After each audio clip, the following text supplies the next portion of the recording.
cher Claude Dulamont, Madame la conseillère régionale, Monsieur le lieutenant-colonel de la base de défense de Creil, Monsieur le commissaire, Monsieur le lieutenant représentant le SDIS, Mesdames et Messieurs les élus, mes chers collègues, Mesdames et Messieurs les présidents d'associations d'anciens combattants et leurs représentants, Mesdames et Messieurs les agents de la ville de Creil, Mesdames et Messieurs et chers concitoyens. Le 14 juillet, en apparence, c'est la fête. Des drapeaux, des feux d'artifice, de la musique, des bals populaires. Mais le 14 juillet est bien davantage qu'une célébration festive. C'est une date fondatrice de notre histoire nationale, une clé de lecture de notre identité républicaine, un moment de bascule dans l'histoire des peuples libres. Le 14 juillet est un jour de rupture, où le peuple, élevé dans le siècle des Lumières, s'est levé, non pas pour une réforme, mais pour une révolution, pour une refondation du contrat social entre les gouvernants et les gouvernés, pour la reconquête d'une souveraineté populaire inédite. Nous devons nous souvenir de ce que fut vraiment le 14 juillet 1789. Ce n'était pas une simple insurrection, ce fut un cri de dignité, l'éruption du peuple sur la scène de l'histoire. Ce fut l'effondrement symbolique de ce que l'histoire appellera l'Ancien Régime. Ce jour-là, à Paris, les sans-culottes prenaient la Bastille, une prison d'État bien plus symbolique que stratégique. Ce que le peuple abattait, ce n'était pas simplement une forteresse de pierre, mais le système qu'elle représentait, l'absolutisme, les privilèges, l'humiliation permanente des plus faibles par les puissants. Cette journée a ouvert la voie à l'une des plus grandes conquêtes politiques, la rédaction de la Déclaration des droits de l'homme et du citoyen. Un texte fondateur pour la France et qui éclaire encore le monde par la force de ses idées et de ses principes fondamentaux. Tout commence par ce premier article qui reste notre boussole, notre repère dans les tempêtes de l'histoire. Les hommes naissent et demeurent libres et égaux en droit. Cet article est une révolution en soi. Il abolit l'ordre féodal. Il proclame les inégalités de naissance, de rang ou de richesse. Il dit qu'elles ne sont pas naturelles. Il établit l'égalité comme socle de société juste.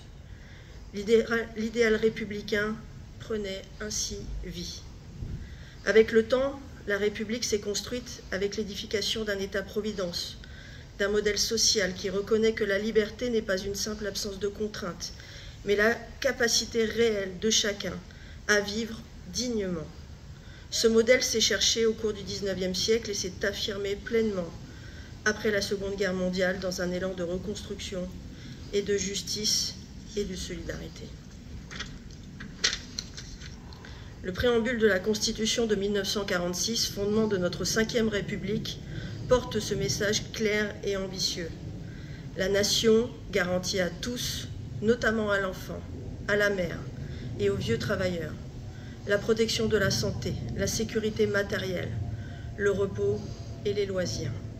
Que reste-t-il de ces principes issus de la Révolution? Aujourd'hui, en 2025, nous faisons malheureusement face à des attaques répétées contre cet État-providence, contre l'État de droit lui-même, dans un contexte où les inégalités sociales s'accroissent, où le travail perd de sa valeur, où certains voudraient réduire les protections sociales, où la confiance dans la justice et les institutions vacille. Nous devons affirmer avec force que la République ne saurait renier ses fondements. Le dernier rapport de l'INSEE, paru le 7 juillet dernier, montre que la pauvreté et les inégalités ont atteint un niveau record depuis 30 ans. Plus que jamais, nous avons besoin de mener le combat pour l'idéal républicain de la liberté, de l'égalité et de la fraternité. Nous devons avoir ce courage en tant qu'élus de la République. Jaurès disait « Le courage, c'est d'aller à l'idéal et de comprendre le réel ». Alors regardons le réel de notre pays. Le réel, ce sont des travailleurs qui peinent à vivre de leur travail. Le réel, c'est une jeunesse qui doute encore plus souvent de son avenir. Le réel, c'est la richesse qui s'accumule en haut pendant que la solidarité est attaquée en bas. Et le réel, c'est aussi une république qui laisse parfois monter les vents mauvais du rejet, du repli ou du racisme. On cherche des coupables partout parmi les fragiles. On désigne l'étranger, l'immigré, les minorités, comme jadis on désignait les ennemis de l'intérieur. Ces discours réactionnaires, xénophobes, ne sont pas nouveaux. Ils sont pourtant l'antithèse des idéaux de 1789. Ici, à Creil, comme dans toutes les forces progressistes, nous avons compris que ce combat pour la liberté, l'égalité et la fraternité, c'est notre devoir, notre responsabilité, notre exigence morale et politique. Alors oui, mes chers amis, 236 ans après la prise de la Bastille, marquant le début de la Révolution française, nous ne commémorons pas un passé figé, un simple souvenir arrangé dans les livres d'histoire. Nous réaffirmons une ambition, une flamme, toujours vive qui éclaire notre chemin collectif. Nous faisons un choix, celui de continuer le combat républicain, celui de faire vivre chaque jour la promesse de liberté, d'égalité et de fraternité. À Creil, ville populaire, ville vivante, nous faisons le choix de faire vivre la République concrètement. Nous croyons que la République ne s'incarne pas dans des discours, mais dans les actes quotidiens.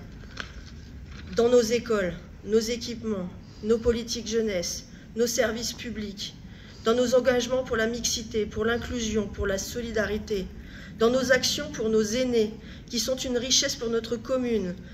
Et il est de notre devoir de les accompagner avec attention, respect et bienveillance.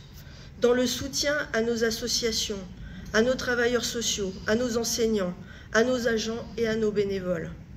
Et nous savons que notre ville est riche de cette diversité qui fait la France. Aujourd'hui, célébrer le 14 juillet, ce n'est pas se contenter de regarder le passé avec nostalgie. C'est se tenir debout dans le présent avec exigence.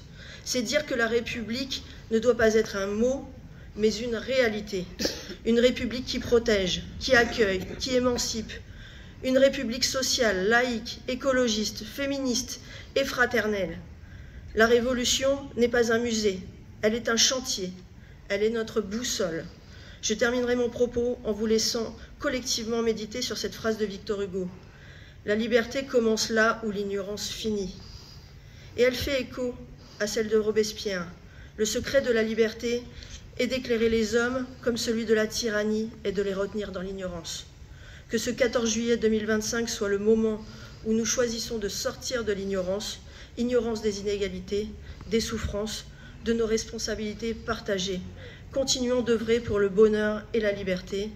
Vive la République et vive la France populaire, accueillante et juste. Merci à tous.